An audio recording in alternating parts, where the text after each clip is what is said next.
안녕하십니까? 지식과 통찰을 나누는 시간, 오늘 여러분과 함께할 이야기의 주인공은 한때 세기의 커플로 전 세계의 주목을 받았던 이들, 바로 영국의 해리 왕자와 메건 마클입니다. 왕실이라는 화려한 무대를 스스로 떠나 할리우드에서 새로운 삶을 개척하겠다고 선언한 지 어느덧 수년이 흘렀습니다. 그들의 선택은 자유를 향한 용기 있는 결단이었을까요? 아니면 현실을 외면한 섣부른 판단이었을까요? 오늘 이야기가 여러분의 지적 호기심을 자극한다면 잠시 시간을 내어 채널 구독과 좋아요 버튼을 눌러주십시오. 여러분의 소중한 관심과 응원은 저희가 더욱 깊이 있고 유익한 콘텐츠를 만드는데 가장 큰 힘이 됩니다.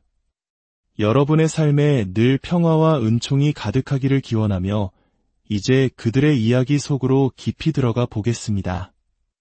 이야기의 시작은 2020년으로 거슬러 올라갑니다. 해리 왕자 부부는 세계 최대의 스트리밍 서비스인 넷플릭스와 무려 1억 달러, 우리 돈으로 약 1,300억 원에 달하는 초대형 계약을 체결하며 화려하게 할리우드에 입성했습니다. 사람들은 이들이 왕실의 숨겨진 이야기를 폭로하거나 사회에 선한 영향력을 끼치는 감동적인 콘텐츠를 만들어낼 것이라 기대했습니다. 하지만 5년이라는 시간이 흐른 지금 그 결과는 어땠을까요? 최근 들려온 소식은 그들의 장밋빛 미래에 짙은 그림자가 드리웠음을 암시합니다. 넷플릭스와의 독점 계약이 사실상 종료되고 퍼스트룩 딜이라는 새로운 형태의 계약으로 변경되었다는 소문이 파다합니다. 퍼스트룩 딜이라는 용어가 생소하게 들리실 수 있겠습니다. 쉽게 설명하자면 이는 넷플릭스가 그들의 프로젝트를 무조건 제작해주는 것이 아니라 먼저 기획안을 살펴보고 마음에 들면 제작하고 그렇지 않으면 언제든 거절할 수 있는 권리를 갖는 방식입니다. 과거의 계약이 보장된 거액의 출연료를 받는 톱스타 계약이었다면 이제는 사실상 보장된 수입 하나 없는 프리랜서 계약과 유사해진 셈입니다. 명백한 계약 조건의 하향 조정인 셈이죠. 하지만 흥미로운 점은 서식스 부부에게 우호적인 일부 언론들이 이 소식을 계약 연장 혹은 갱신이라는 표현으로 포장하며 대중을 호도하려 했다는 사실입니다. 마치 여전히 그들이 넷플릭스의 중요한 파트너인 것처럼 말이죠. 그러나 할리우드 리포터와 같은 보다 객관적인 매체들은 이것이 명백한 등급 하향이며 그들의 콘텐츠 제작 능력이 기대에 미치지 못했음을 보여주는 증거라고 분석합니다. 넷플릭스의 한 고위 관계자는 해리와 메건의 이야기는 전 세계 시청자들에게 큰 울림을 준다고 말하며 그들을 옹호하는 듯한 발언을 했습니다. 하지만 우리는 여기서 냉정하게 질문을 던져봐야 합니다. 과연 그들의 어떤 이야기가 우리 보통 사람들에게 울림을 주었을까요? 우리 모두가 코로나 팬데믹으로 인해 일자리를 잃고 사랑하는 가족의 건강을 걱정하며 하루하루를 버텨내던 바로 그 시기, 그들은 오프라 윈프리와의 호화로운 인터뷰에서 왕실이 더 이상 우리에게 재정적 지원을 해주지 않는다며 불평을 토로했습니다. 과연 이 모습에서 공감과 울림을 느낄 수 있었을까요? 혹은 왕궁 부지 내에 위치한 노팅엄 코티지라는 저택에 살면서 집이 너무 작아서 답답했다고 불평하던 모습은 어떻습니까? 수많은 사람들이 평생 자신만의 작은 집 한 칸을 갖기 위해 애쓰는 현실 속에서 그들의 불평은 그저 철없는 엘리트의 투정으로 비쳤을 뿐입니다. 그들이 제작한 다큐멘터리 해리와 메건이 초반에 큰 성공을 거둔 것은 사실입니다. 하지만 그 성공의 본질은 그들의 이야기가 울림을 주었기 때문이 아니라 대중이 한 번도 들어보지 못했던 영국 왕실의 내밀한 가십에 대한 엿보기 심리와 호기심 때문이었다는 분석이 지배적입니다. 한번 소비되고 나면 더 이상 궁금할 것이 없는 일회성 가십에 불과했던 셈이죠. 이러한 넷플릭스의 결정은 비단 서식스 부부에게만 국한된 것이 아닙니다. 그들의 롤모델로 알려진 버락 오바마 전 미국 대통령 부부의 사례를 보면 넷플릭스의 냉정한 비즈니스 전략을 더욱 명확히 알 수 있습니다. 오바마 부부 역시 하이어 그라운드라는 제작사를 설립하고 넷플릭스와 파트너십을 맺었습니다. 그들의 첫 작품인 아메리칸 팩토리는 평단과 대중의 큰 호평을 받으며 오스카상까지 수상하는 쾌거를 이루었습니다. 하지만 그 이후에 내놓은 작품들은 대부분 별다른 주목을 받지 못하고 저조한 성적을 기록했습니다. 결국 넷플릭스는 오바마 부부에게도 서식스 부부와 똑같은 퍼스트룩 딜을 제안했습니다. 이는 넷플릭스가 더 이상 이름값이나 명성에 의존하지 않고 오직 콘텐츠의 성공 가능성과 수익성이라는 냉정한 잣대로 파트너를 평가하고 있음을 보여줍니다. 아무리 전직 대통령이고 왕자라 할지라도 대중의 외면을 받는 콘텐츠는 가차없이 정리 대상이 되는 것이 할리우드의 생리인 것입니다. 넷플릭스와의 관계 변화뿐만이 아닙니다. 메건 마클은 왕실 직원들을 괴롭혔다는 직장 내 갑질 의혹으로 계속해서 구설에 오르고 있습니다. 최근 발렌타인 로우라는 왕실 전문 기자가 이 문제를 다시 수면 위로 끌어올리자 메건 마클의 대변인은 즉각 성명을 발표했습니다. 대변인은 이 의혹은 해롭고 저속한 가십에 불과하며 오래전에 신빙성을 잃은 거짓 주장을 책 판매를 위해 필사적으로 재활용하는 것이라고 맹비난했습니다. 그리고 한 걸음 더 나아가 이러한 주장이 공정함과 존엄, 진실을 위해 꾸준히 맞서온 한 여성을 비인간화하려는 사악한 의도의 일부라고 주장했습니다. 하지만 비평가들은 바로 이 지점에서 가스라이팅이라는 단어를 꺼내듭니다. 가스라이팅이란 타인의 심리나 상황을 교묘하게 조작해 그 사람의 현실 감각과 판단력을 흐리게 만들므로써 타인에 대한 지배력을 강화하는 행위를 말합니다. 메건 측은 이 모든 의혹이 오래전에 신빙성을 잃은 주장이라고 일축했지만 정작 이 의혹이 언제, 어떻게, 누구에 의해 신빙성을 잃었는지에 대한 근거는 전혀 제시하지 못하고 있습니다. 그저 자신이 아니다 라고 부인했으니 그것으로 모든 논란이 종결되었다고 믿는 듯한 태도입니다. 이는 대중의 기억을 왜곡하고 스스로를 음모에 맞서는 비운의 여주인공으로 포장하려는 시도라는 비판을 받고 있습니다. 실제로 그들이 비판적인 내용을 담은 책의 저자에게 법적 조치를 경고하는 서한을 보냈지만 정작 명예훼손으로 소송을 제기하지는 못했다는 사실은 많은 것을 시사합니다. 만약 그 주장이 정말로 거짓이라면 왜 당당하게 법의 심판을 통해 진실을 가리지 않는 것일까요? 진실을 말하는 사람을 상대로는 명예훼손 소송에서 이길 수 없다는 것을 그들 스스로 잘 알고 있기 때문은 아닐까요? 한편 남편인 해리 왕자 역시 성숙하지 못한 감정적인 대응으로 연일 비판의 중심에 서고 있습니다. 그는 자신이 설립에 깊이 관여했던 아프리카 아동 자선단체 센테베일의 운영진과 갈등을 빚었고 최근 영국 자선위원회가 양측 모두에게 책임이 있다는 중재안을 내놓았습니다. 상식적인 사람이라면 조사 결과를 겸허히 받아들이고 갈등을 봉합하며 앞으로 나아갈 방법을 모색했을 것입니다. 하지만 해리 왕자는 달랐습니다. 그는 위원회의 결정에 불복하며 상대방이었던 소피 찬다오카 박사를 비난하는 장문의 편지를 위원회에 보내는 등 책임을 전가하려는 모습을 보였습니다. 그는 편지에서 찬다오카 박사가 자선단체의 공적 플랫폼을 사적인 복수를 위해 악용하고 있다고 비난했습니다.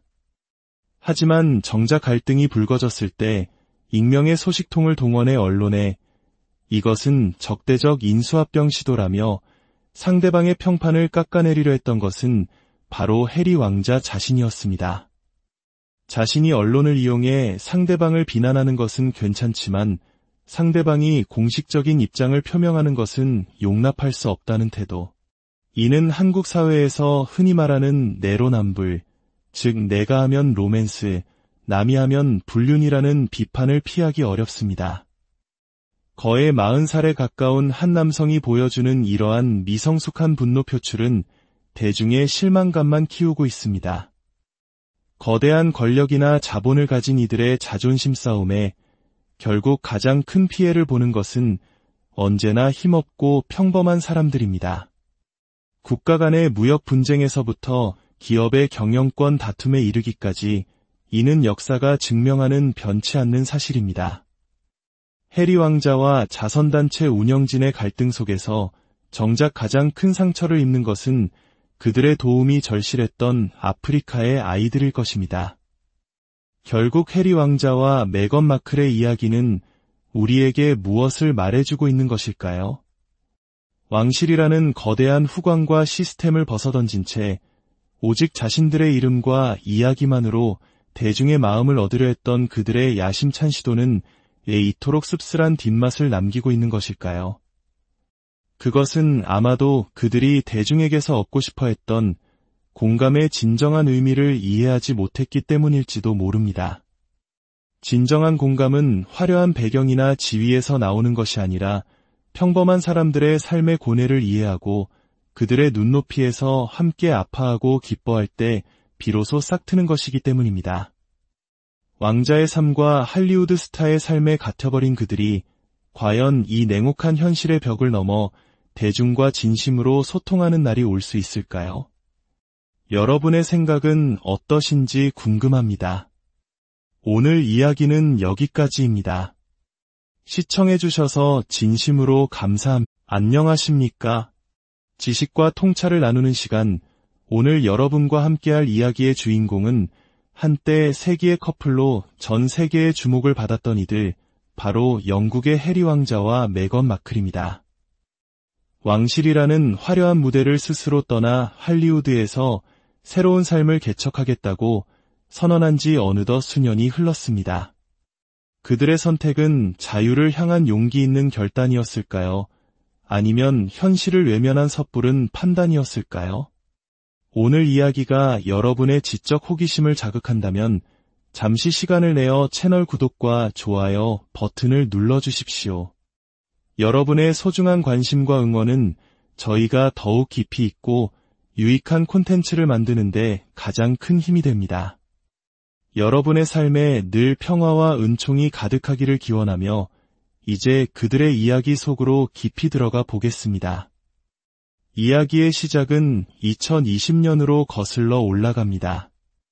해리 왕자 부부는 세계 최대의 스트리밍 서비스인 넷플릭스와 무려 1억 달러, 우리 돈으로 약 1,300억 원에 달하는 초대형 계약을 체결하며 화려하게 할리우드에 입성했습니다. 사람들은 이들이 왕실의 숨겨진 이야기를 폭로하거나 사회에 선한 영향력을 끼치는 감동적인 콘텐츠를 만들어낼 것이라 기대했습니다. 하지만 5년이라는 시간이 흐른 지금 그 결과는 어땠을까요? 최근 들려온 소식은 그들의 장밋빛 미래에 짙은 그림자가 드리웠음을 암시합니다. 넷플릭스와의 독점 계약이 사실상 종료되고 퍼스트룩 딜이라는 새로운 형태의 계약으로 변경되었다는 소문이 파다합니다. 퍼스트룩 딜이라는 용어가 생소하게 들리실 수 있겠습니다. 쉽게 설명하자면 이는 넷플릭스가 그들의 프로젝트를 무조건 제작해주는 것이 아니라 먼저 기획안을 살펴보고 마음에 들면 제작하고 그렇지 않으면 언제든 거절할 수 있는 권리를 갖는 방식입니다.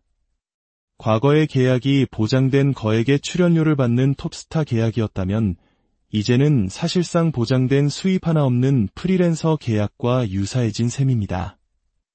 명백한 계약 조건의 하향 조정인 셈이죠. 하지만 흥미로운 점은 서식스 부부에게 우호적인 일부 언론들이 이 소식을 계약 연장 혹은 갱신이라는 표현으로 포장하며 대중을 호도하려 했다는 사실입니다. 마치 여전히 그들이 넷플릭스의 중요한 파트너인 것처럼 말이죠. 그러나 할리우드 리포터와 같은 보다 객관적인 매체들은 이것이 명백한 등급 하향이며 그들의 콘텐츠 제작 능력이 기대에 미치지 못했음을 보여주는 증거라고 분석합니다. 넷플릭스의 한 고위 관계자는 해리와 메건의 이야기는 전 세계 시청자들에게 큰 울림을 준다고 말하며 그들을 옹호하는 듯한 발언을 했습니다. 하지만 우리는 여기서 냉정하게 질문을 던져봐야 합니다. 과연 그들의 어떤 이야기가 우리 보통 사람들에게 울림을 주었을까요? 우리 모두가 코로나 팬데믹으로 인해 일자리를 잃고 사랑하는 가족의 건강을 걱정하며 하루하루를 버텨내던 바로 그 시기, 그들은 오프라 윈프리와의 호화로운 인터뷰에서 왕실이 더 이상 우리에게 재정적 지원을 해주지 않는다며 불평을 토로했습니다. 과연 이 모습에서 공감과 울림을 느낄 수 있었을까요? 혹은 왕궁 부지 내에 위치한 노팅엄 코티지라는 저택에 살면서 집이 너무 작아서 답답했다고 불평하던 모습은 어떻습니까? 수많은 사람들이 평생 자신만의 작은 집 한 칸을 갖기 위해 애쓰는 현실 속에서 그들의 불평은 그저 철없는 엘리트의 투정으로 비쳤을 뿐입니다. 그들이 제작한 다큐멘터리 해리와 메건이 초반에 큰 성공을 거둔 것은 사실입니다. 하지만 그 성공의 본질은 그들의 이야기가 울림을 주었기 때문이 아니라 대중이 한 번도 들어보지 못했던 영국 왕실의 내밀한 가십에 대한 엿보기 심리와 호기심 때문이었다는 분석이 지배적입니다. 한번 소비되고 나면 더 이상 궁금할 것이 없는 일회성 가십에 불과했던 셈이죠. 이러한 넷플릭스의 결정은 비단 서식스 부부에게만 국한된 것이 아닙니다. 그들의 롤모델로 알려진 버락 오바마 전 미국 대통령 부부의 사례를 보면 넷플릭스의 냉정한 비즈니스 전략을 더욱 명확히 알 수 있습니다.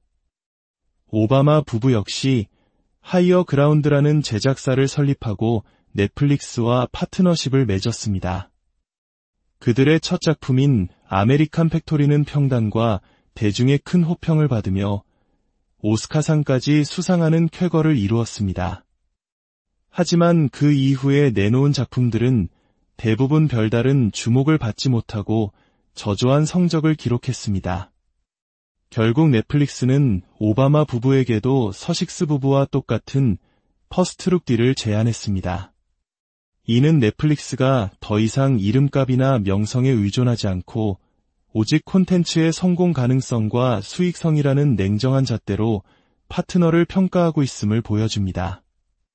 아무리 전직 대통령이고 왕자라 할지라도 대중의 외면을 받는 콘텐츠는 가차없이 정리 대상이 되는 것이 할리우드의 생리인 것입니다. 넷플릭스와의 관계 변화뿐만이 아닙니다. 메건 마클은 왕실 직원들을 괴롭혔다는 직장 내 갑질 의혹으로 계속해서 구설에 오르고 있습니다.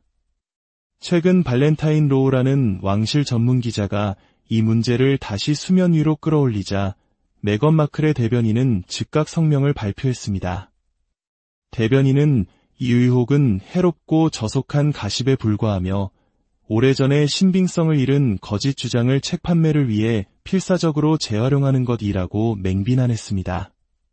그리고 한 걸음 더 나아가 이러한 주장이 공정함과 존엄, 진실을 위해 꾸준히 맞서온 한 여성을 비인간화하려는 사악한 의도의 일부라고 주장했습니다.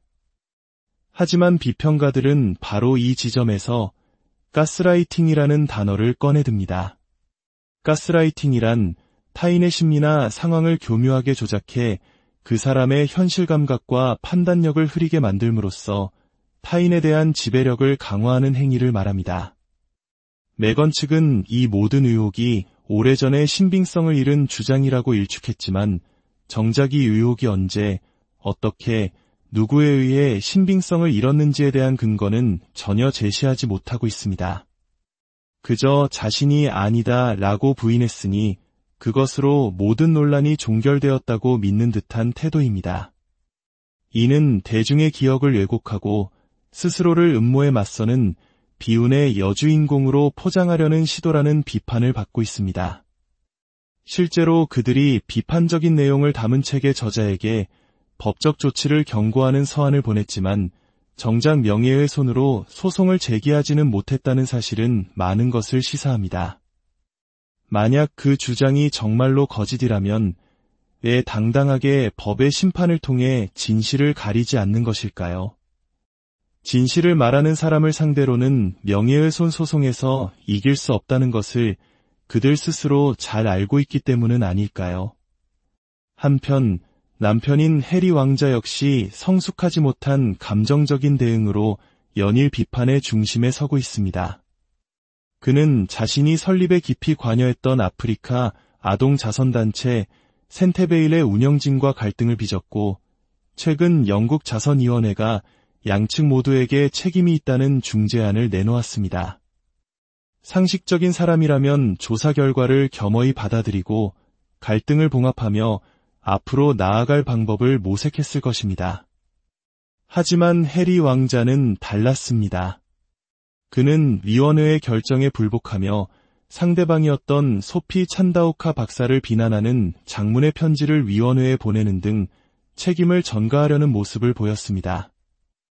그는 편지에서 찬다오카 박사가 자선단체의 공적 플랫폼을 사적인 복수를 위해 악용하고 있다고 비난했습니다.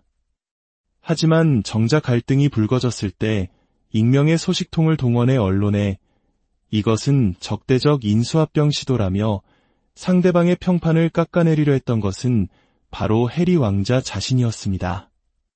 자신이 언론을 이용해 상대방을 비난하는 것은 괜찮지만 상대방이 공식적인 입장을 표명하는 것은 용납할 수 없다는 태도.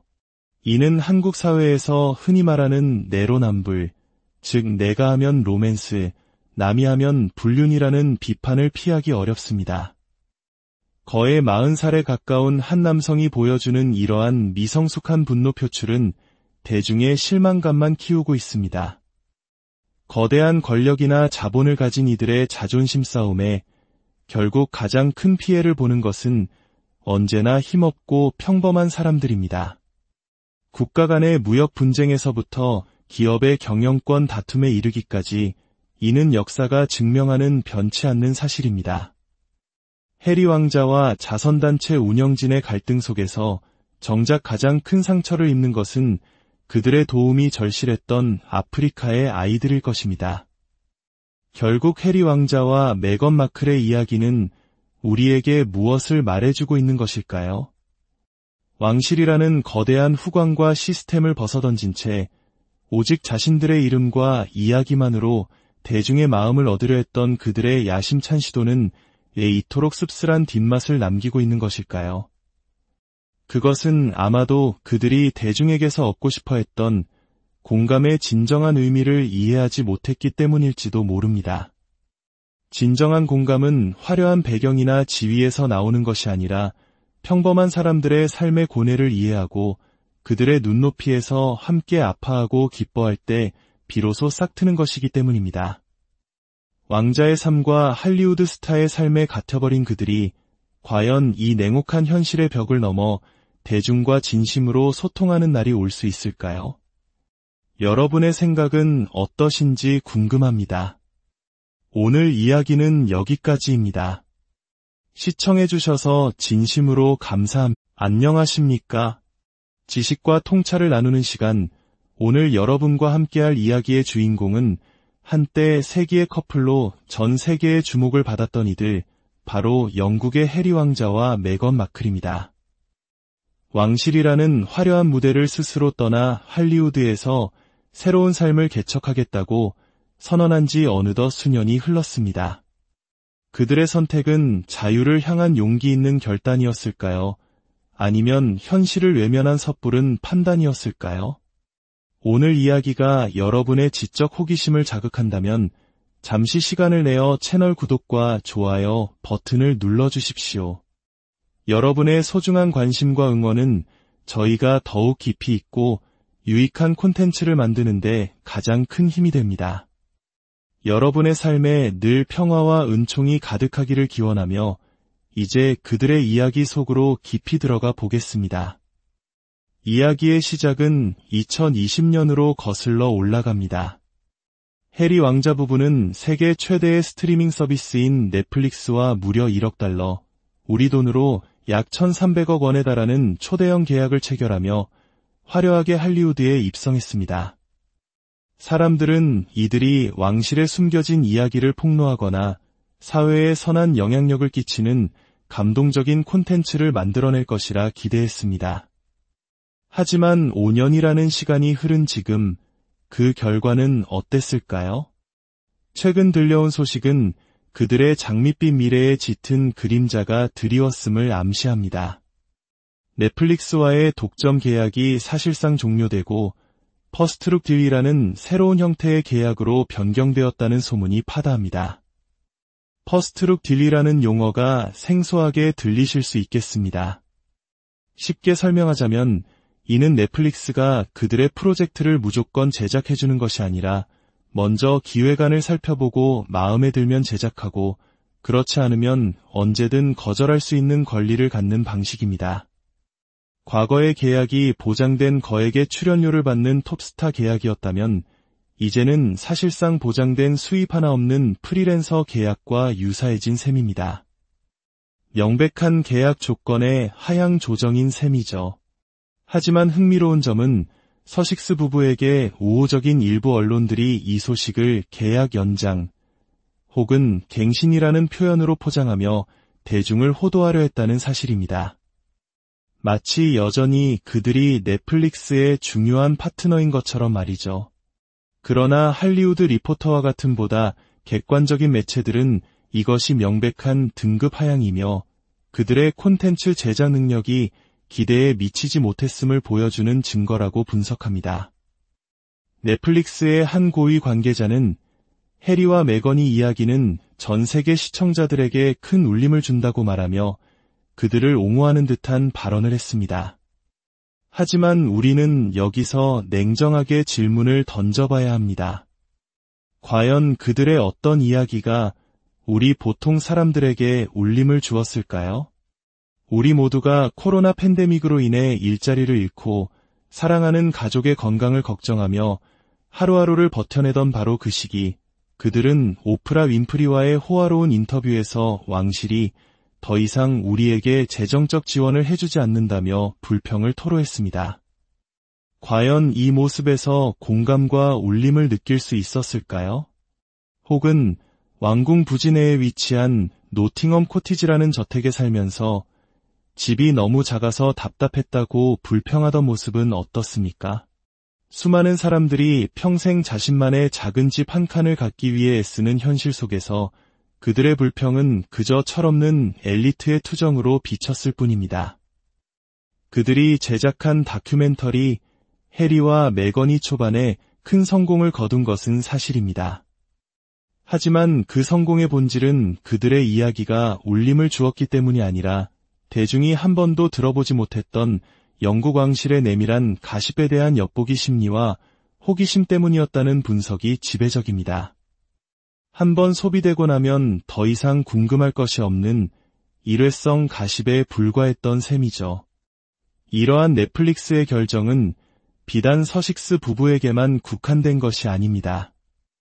그들의 롤모델로 알려진 버락 오바마 전 미국 대통령 부부의 사례를 보면 넷플릭스의 냉정한 비즈니스 전략을 더욱 명확히 알 수 있습니다. 오바마 부부 역시 하이어 그라운드라는 제작사를 설립하고 넷플릭스와 파트너십을 맺었습니다. 그들의 첫 작품인 아메리칸 팩토리는 평단과 대중의 큰 호평을 받으며 오스카상까지 수상하는 쾌거를 이루었습니다. 하지만 그 이후에 내놓은 작품들은 대부분 별다른 주목을 받지 못하고 저조한 성적을 기록했습니다. 결국 넷플릭스는 오바마 부부에게도 서식스 부부와 똑같은 퍼스트룩 딜을 제안했습니다. 이는 넷플릭스가 더 이상 이름값이나 명성에 의존하지 않고 오직 콘텐츠의 성공 가능성과 수익성이라는 냉정한 잣대로 파트너를 평가하고 있음을 보여줍니다. 아무리 전직 대통령이고 왕자라 할지라도 대중의 외면을 받는 콘텐츠는 가차없이 정리 대상이 되는 것이 할리우드의 생리인 것입니다. 넷플릭스와의 관계 변화뿐만이 아닙니다. 메건 마클은 왕실 직원들을 괴롭혔다는 직장 내 갑질 의혹으로 계속해서 구설에 오르고 있습니다. 최근 발렌타인 로우라는 왕실 전문 기자가 이 문제를 다시 수면 위로 끌어올리자 메건 마클의 대변인은 즉각 성명을 발표했습니다. 대변인은 이 의혹은 해롭고 저속한 가십에 불과하며 오래전에 신빙성을 잃은 거짓 주장을 책 판매를 위해 필사적으로 재활용하는 것이라고 맹비난했습니다. 그리고 한 걸음 더 나아가 이러한 주장이 공정함과 존엄, 진실을 위해 꾸준히 맞서온 한 여성을 비인간화하려는 사악한 의도의 일부라고 주장했습니다. 하지만 비평가들은 바로 이 지점에서 가스라이팅이라는 단어를 꺼내듭니다. 가스라이팅이란 타인의 심리나 상황을 교묘하게 조작해 그 사람의 현실 감각과 판단력을 흐리게 만들므로써 타인에 대한 지배력을 강화하는 행위를 말합니다. 메건 측은 이 모든 의혹이 오래전에 신빙성을 잃은 주장이라고 일축했지만 정작 이 의혹이 언제, 어떻게, 누구에 의해 신빙성을 잃었는지에 대한 근거는 전혀 제시하지 못하고 있습니다. 그저 자신이 아니다 라고 부인했으니 그것으로 모든 논란이 종결되었다고 믿는 듯한 태도입니다. 이는 대중의 기억을 왜곡하고 스스로를 음모에 맞서는 비운의 여주인공으로 포장하려는 시도라는 비판을 받고 있습니다. 실제로 그들이 비판적인 내용을 담은 책의 저자에게 법적 조치를 경고하는 서한을 보냈지만 정작 명예훼손으로 소송을 제기하지는 못했다는 사실은 많은 것을 시사합니다. 만약 그 주장이 정말로 거짓이라면 왜 당당하게 법의 심판을 통해 진실을 가리지 않는 것일까요? 진실을 말하는 사람을 상대로는 명예훼손 소송에서 이길 수 없다는 것을 그들 스스로 잘 알고 있기 때문은 아닐까요? 한편 남편인 해리 왕자 역시 성숙하지 못한 감정적인 대응으로 연일 비판의 중심에 서고 있습니다. 그는 자신이 설립에 깊이 관여했던 아프리카 아동 자선단체 센테베일의 운영진과 갈등을 빚었고 최근 영국 자선위원회가 양측 모두에게 책임이 있다는 중재안을 내놓았습니다. 상식적인 사람이라면 조사 결과를 겸허히 받아들이고 갈등을 봉합하며 앞으로 나아갈 방법을 모색했을 것입니다. 하지만 해리 왕자는 달랐습니다. 그는 위원회의 결정에 불복하며 상대방이었던 소피 찬다오카 박사를 비난하는 장문의 편지를 위원회에 보내는 등 책임을 전가하려는 모습을 보였습니다. 그는 편지에서 찬다오카 박사가 자선단체의 공적 플랫폼을 사적인 복수를 위해 악용하고 있다고 비난했습니다.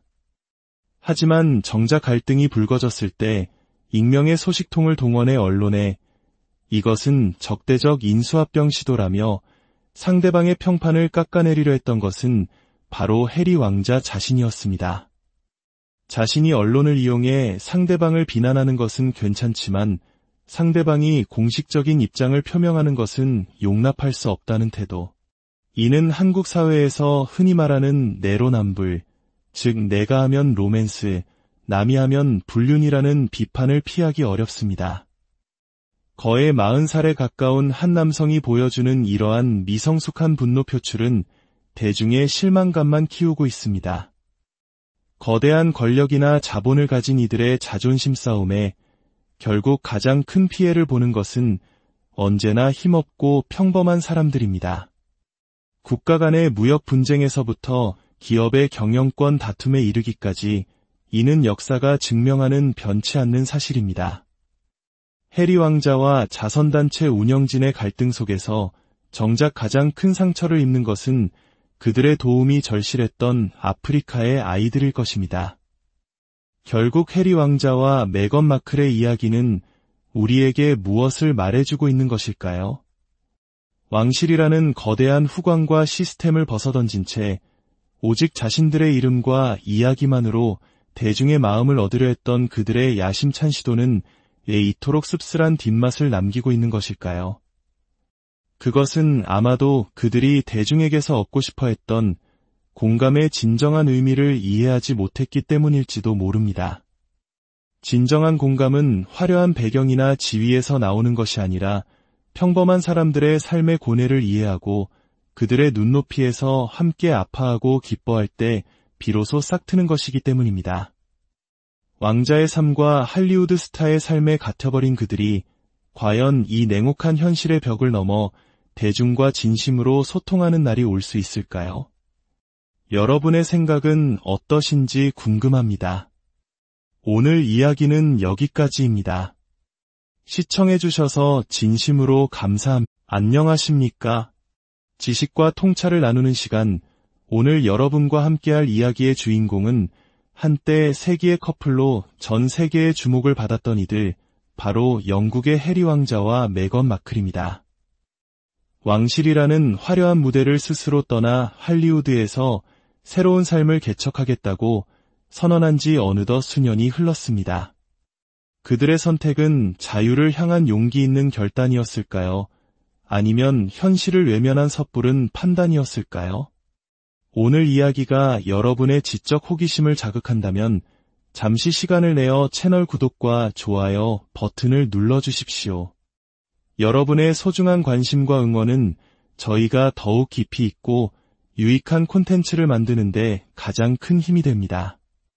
여러분의 삶에 늘 평화와 은총이 가득하기를 기원하며 이제 그들의 이야기 속으로 깊이 들어가 보겠습니다. 이야기의 시작은 2020년으로 거슬러 올라갑니다. 해리 왕자 부부는 세계 최대의 스트리밍 서비스인 넷플릭스와 무려 1억 달러, 우리 돈으로 약 1,300억 원에 달하는 초대형 계약을 체결하며 화려하게 할리우드에 입성했습니다. 사람들은 이들이 왕실에 숨겨진 이야기를 폭로하거나 사회에 선한 영향력을 끼치는 감동적인 콘텐츠를 만들어낼 것이라 기대했습니다. 하지만 5년이라는 시간이 흐른 지금 그 결과는 어땠을까요? 최근 들려온 소식은 그들의 장밋빛 미래에 짙은 그림자가 드리웠음을 암시합니다. 넷플릭스와의 독점 계약이 사실상 종료되고 퍼스트룩 딜이라는 새로운 형태의 계약으로 변경되었다는 소문이 파다합니다.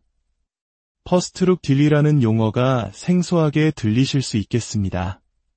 쉽게 설명하자면 이는 넷플릭스가 그들의 프로젝트를 무조건 제작해주는 것이 아니라 먼저 기획안을 살펴보고 마음에 들면 제작하고 그렇지 않으면 언제든 거절할 수 있는 권리를 갖는 방식입니다.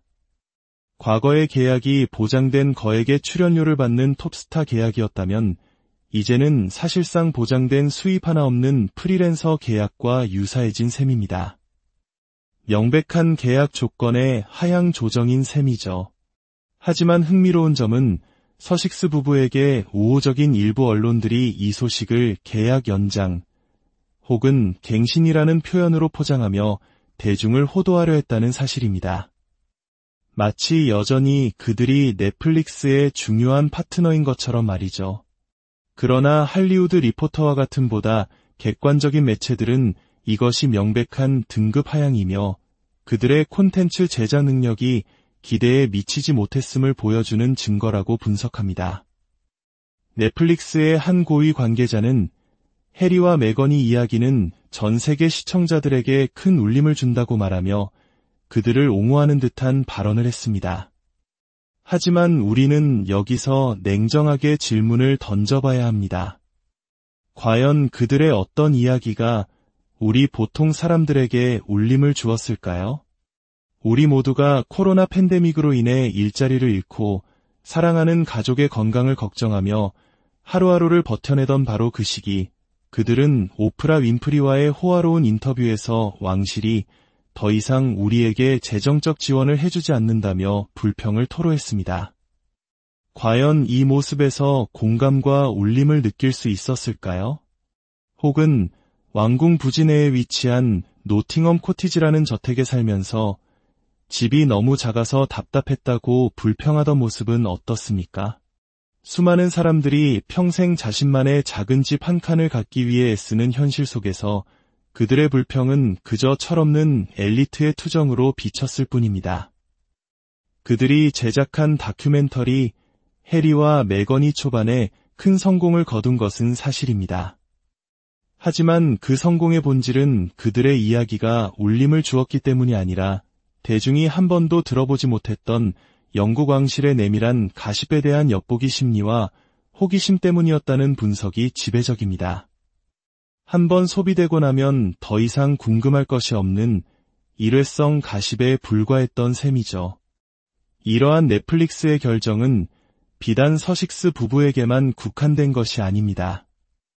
그들의 롤모델로 알려진 버락 오바마 전 미국 대통령 부부의 사례를 보면 넷플릭스의 냉정한 비즈니스 전략을 더욱 명확히 알 수 있습니다. 오바마 부부 역시 하이어 그라운드라는 제작사를 설립하고 넷플릭스와 파트너십을 맺었습니다. 그들의 첫 작품인 아메리칸 팩토리는 평단과 대중의 큰 호평을 받으며 오스카상까지 수상하는 쾌거를 이루었습니다. 하지만 그 이후에 내놓은 작품들은 대부분 별다른 주목을 받지 못하고 저조한 성적을 기록했습니다. 결국 넷플릭스는 오바마 부부에게도 서식스 부부와 똑같은 퍼스트룩 딜을 제안했습니다.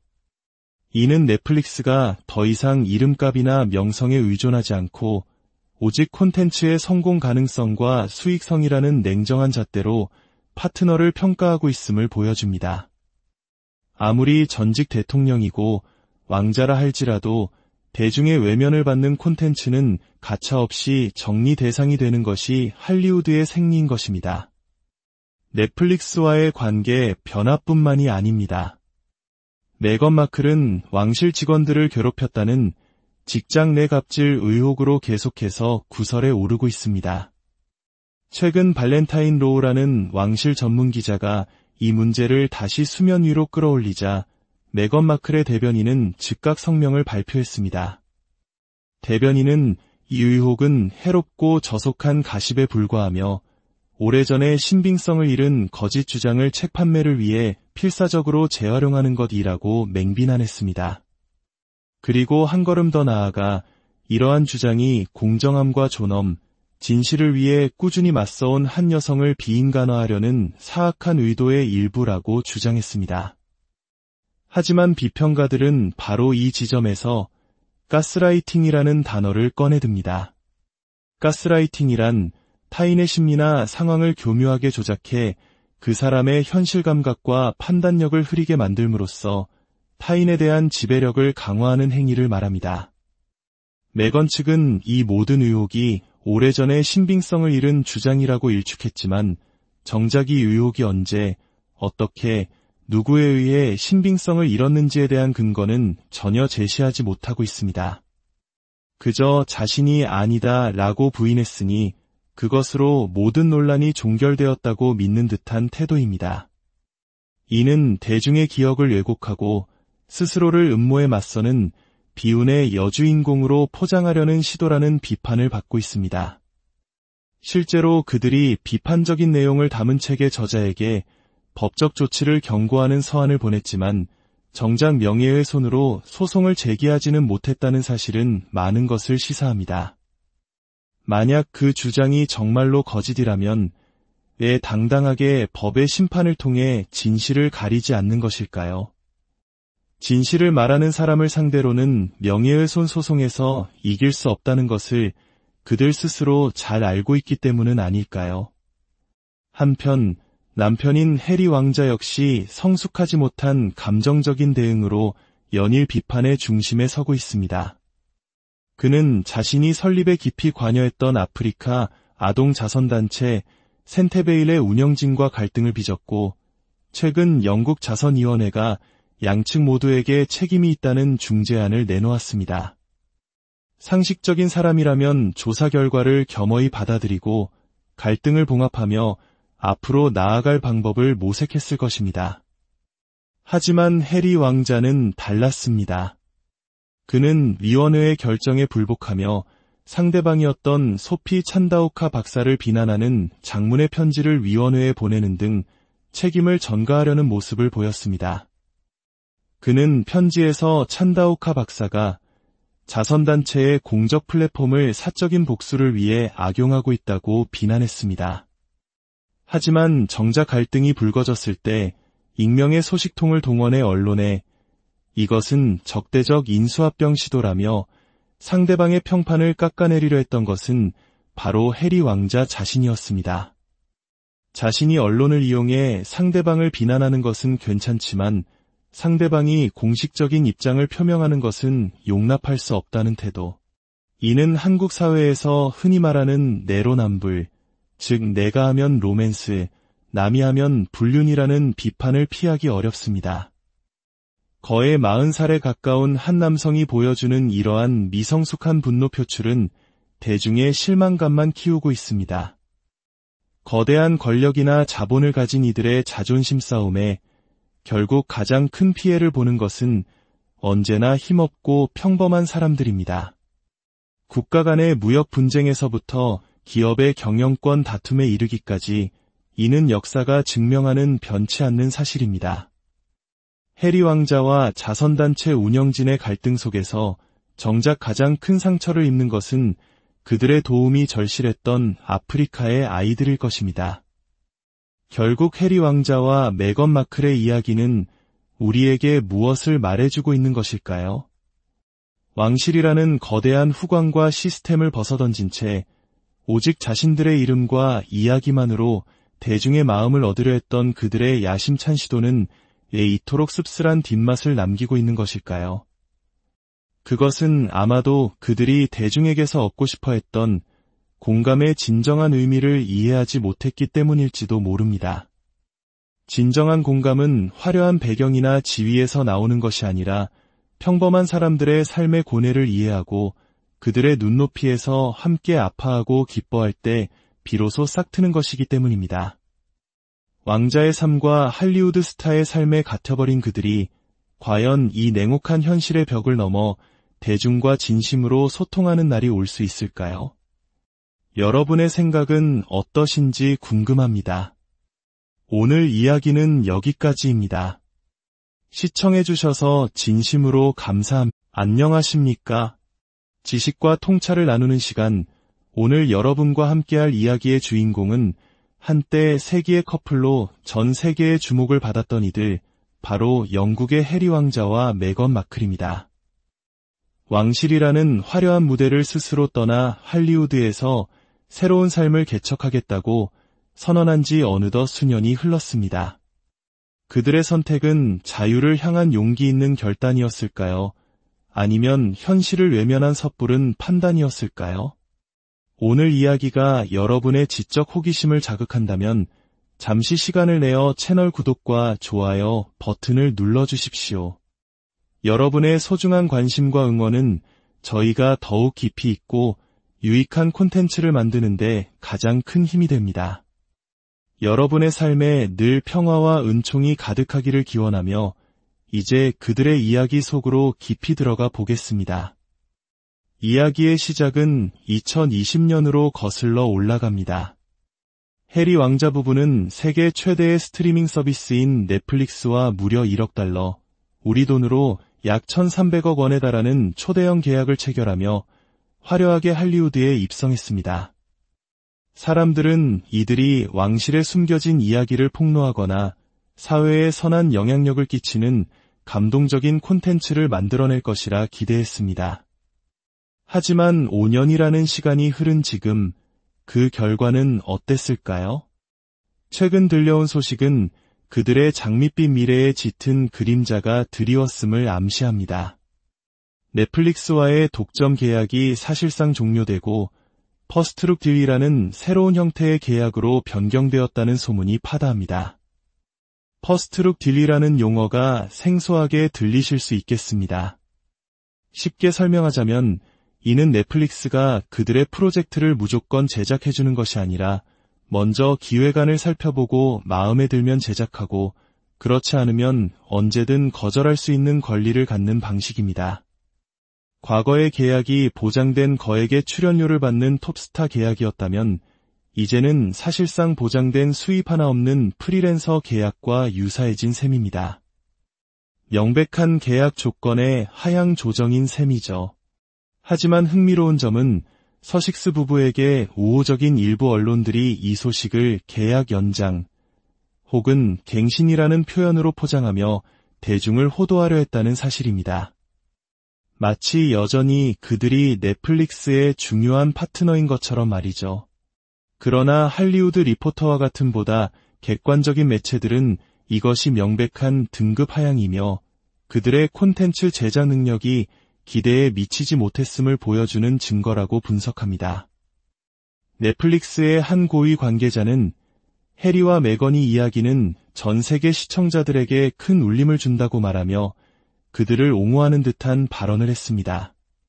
하지만 우리는 여기서 냉정하게 질문을 던져봐야 합니다.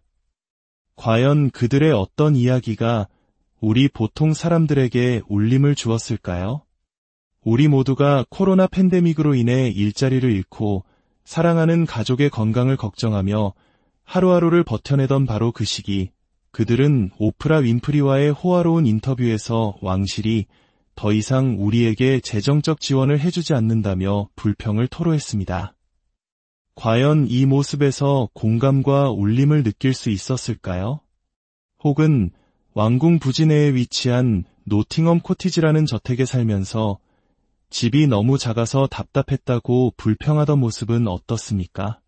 수많은 사람들이 평생 자신만의 작은 집 한 칸을 갖기 위해 애쓰는 현실 속에서 그들의 불평은 그저 철없는 엘리트의 투정으로 비쳤을 뿐입니다. 그들이 제작한 다큐멘터리 해리와 메건이 초반에 큰 성공을 거둔 것은 사실입니다. 하지만 그 성공의 본질은 그들의 이야기가 울림을 주었기 때문이 아니라 대중이 한 번도 들어보지 못했던 영국 왕실의 내밀한 가십에 대한 엿보기 심리와 호기심 때문이었다는 분석이 지배적입니다. 한번 소비되고 나면 더 이상 궁금할 것이 없는 일회성 가십에 불과했던 셈이죠. 이러한 넷플릭스의 결정은 비단 서식스 부부에게만 국한된 것이 아닙니다. 그들의 롤모델로 알려진 버락 오바마 전 미국 대통령 부부의 사례를 보면 넷플릭스의 냉정한 비즈니스 전략을 더욱 명확히 알 수 있습니다. 오바마 부부 역시 하이어 그라운드라는 제작사를 설립하고 넷플릭스와 파트너십을 맺었습니다. 그들의 첫 작품인 아메리칸 팩토리는 평단과 대중의 큰 호평을 받으며 오스카상까지 수상하는 쾌거를 이루었습니다. 하지만 그 이후에 내놓은 작품들은 대부분 별다른 주목을 받지 못하고 저조한 성적을 기록했습니다. 결국 넷플릭스는 오바마 부부에게도 서식스 부부와 똑같은 퍼스트룩 딜을 제안했습니다. 이는 넷플릭스가 더 이상 이름값이나 명성에 의존하지 않고 오직 콘텐츠의 성공 가능성과 수익성이라는 냉정한 잣대로 파트너를 평가하고 있음을 보여줍니다. 아무리 전직 대통령이고 왕자라 할지라도 대중의 외면을 받는 콘텐츠는 가차없이 정리 대상이 되는 것이 할리우드의 생리인 것입니다. 넷플릭스와의 관계 변화뿐만이 아닙니다. 메건 마클은 왕실 직원들을 괴롭혔다는 직장 내 갑질 의혹으로 계속해서 구설에 오르고 있습니다. 최근 발렌타인 로우라는 왕실 전문 기자가 이 문제를 다시 수면 위로 끌어올리자 메건 마클의 대변인은 즉각 성명을 발표했습니다. 대변인은 이 의혹은 해롭고 저속한 가십에 불과하며 오래전에 신빙성을 잃은 거짓 주장을 책 판매를 위해 필사적으로 재활용하는 것이라고 맹비난했습니다. 그리고 한 걸음 더 나아가 이러한 주장이 공정함과 존엄, 진실을 위해 꾸준히 맞서온 한 여성을 비인간화하려는 사악한 의도의 일부라고 주장했습니다. 하지만 비평가들은 바로 이 지점에서 가스라이팅이라는 단어를 꺼내듭니다. 가스라이팅이란 타인의 심리나 상황을 교묘하게 조작해 그 사람의 현실 감각과 판단력을 흐리게 만들므로써 타인에 대한 지배력을 강화하는 행위를 말합니다. 메건 측은 이 모든 의혹이 오래전에 신빙성을 잃은 주장이라고 일축했지만 정작 이 의혹이 언제, 어떻게, 누구에 의해 신빙성을 잃었는지에 대한 근거는 전혀 제시하지 못하고 있습니다. 그저 자신이 아니다 라고 부인했으니 그것으로 모든 논란이 종결되었다고 믿는 듯한 태도입니다. 이는 대중의 기억을 왜곡하고 스스로를 음모에 맞서는 비운의 여주인공으로 포장하려는 시도라는 비판을 받고 있습니다. 실제로 그들이 비판적인 내용을 담은 책의 저자에게 법적 조치를 경고하는 서한을 보냈지만 정작 명예훼손으로 소송을 제기하지는 못했다는 사실은 많은 것을 시사합니다. 만약 그 주장이 정말로 거짓이라면 왜 당당하게 법의 심판을 통해 진실을 가리지 않는 것일까요? 진실을 말하는 사람을 상대로는 명예훼손 소송에서 이길 수 없다는 것을 그들 스스로 잘 알고 있기 때문은 아닐까요? 한편 남편인 해리 왕자 역시 성숙하지 못한 감정적인 대응으로 연일 비판의 중심에 서고 있습니다. 그는 자신이 설립에 깊이 관여했던 아프리카 아동 자선단체 센테베일의 운영진과 갈등을 빚었고, 최근 영국 자선위원회가 양측 모두에게 책임이 있다는 중재안을 내놓았습니다. 상식적인 사람이라면 조사 결과를 겸허히 받아들이고 갈등을 봉합하며 앞으로 나아갈 방법을 모색했을 것입니다. 하지만 해리 왕자는 달랐습니다. 그는 위원회의 결정에 불복하며 상대방이었던 소피 찬다오카 박사를 비난하는 장문의 편지를 위원회에 보내는 등 책임을 전가하려는 모습을 보였습니다. 그는 편지에서 찬다오카 박사가 자선단체의 공적 플랫폼을 사적인 복수를 위해 악용하고 있다고 비난했습니다. 하지만 정작 갈등이 불거졌을 때 익명의 소식통을 동원해 언론에 이것은 적대적 인수합병 시도라며 상대방의 평판을 깎아내리려 했던 것은 바로 해리 왕자 자신이었습니다.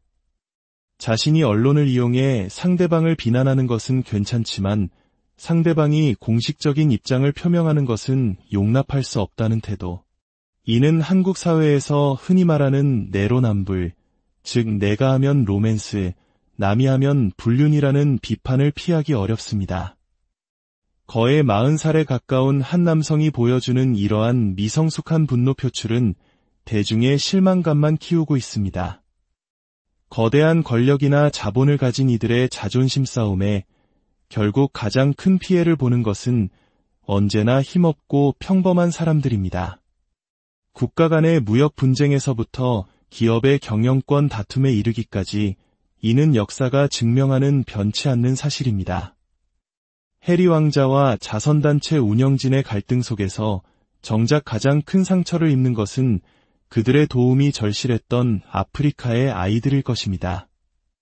결국 해리 왕자와 메건 마클의 이야기는 우리에게 무엇을 말해주고 있는 것일까요?